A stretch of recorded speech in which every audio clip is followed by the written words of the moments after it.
wetu alikuwa anaitwa James Mwakisunga, lakini akawepo mtunza hazina anaitwa Casto Kiando.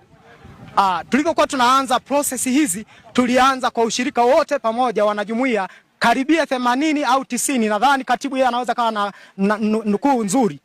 Hitaji letu sisi, tunatamani Mama Samia asikie kilio chetu, kwa sababu Frank Mgeni amejigamba kwamba yeye ana fedha, ametembeza, amenunua mkoa wa Mbeya wote, serikali za mkoa wa Mbeya zote ziko chini yake, amesambaza, anatamba mtaani akiwaambia watu watuambie sisi kwamba sisi hatutaweza jambo lolote, kwa sababu yeye amenunua serikali ya mkoa wa Mbeya iko chini yake. Kwa sababu hiyo hawezi akaamua lolote, na ndio maana tulipofanya hapa mara ya kwanza ibada na DC alimwamuru afungue. Baada ya yeye kugoma, baadaye amerudi na majigambo tena kwamba hamuoni hata DC hakufanikiwa kwa sababu mimi Mwanjoka, mimi ni mwana huduma fellowship, nimeokoka na mpenda Yesu.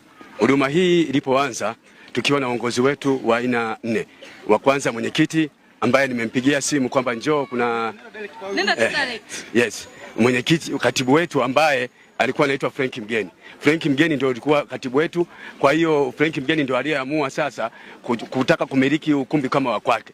Kwa hiyo tarehe 11 mwezi wa 4 aliufunga ukumbi akisema mimi ni mmiliki halali wa hili eneo. Kwa hiyo mtafute mahali mwingine pa kuabudia.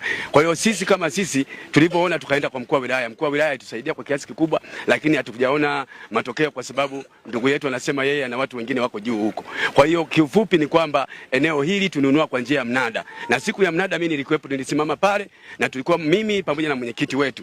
Kwa hiyo aliyeshinda tulikuwa ni Huduma Fellowship. Kwa niaba ya Huduma Fellowship tulimpa mwenzetu mwenyekiti wetu hela ambayo nyaraka zipo hapa, ziko mule kwenye daftari na ninazo, ambazo zinaonyesha hati ambayo tulinunulia shilingi milioni 64. Na wale watu waliokuwa wamepewa, walionunuliwa zile hela, baada ya SACCOS iliwarudishia gharama zao. Kwa hiyo hata ukienda SACCOS pale utakuta sisi tununua ili eneo kwa njia halali. Kwa hiyo tunamwomba Mheshimiwa Rais, huyu Frank Mgeni ambaye alikuwa katibu wetu, saizi ameacha.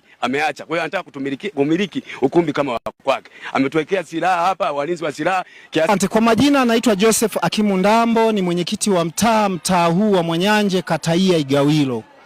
Jambo hili ninalifahamu, nielezee kwa kifupi sana. Ni kwamba ukumbi huu ni wa fellowship. Watu hawa wa fellowship, viongozi wao kama 4 wote ninawafahamu, akiwepo mtumishi wa Mungu anaitwa Frank Mgeni.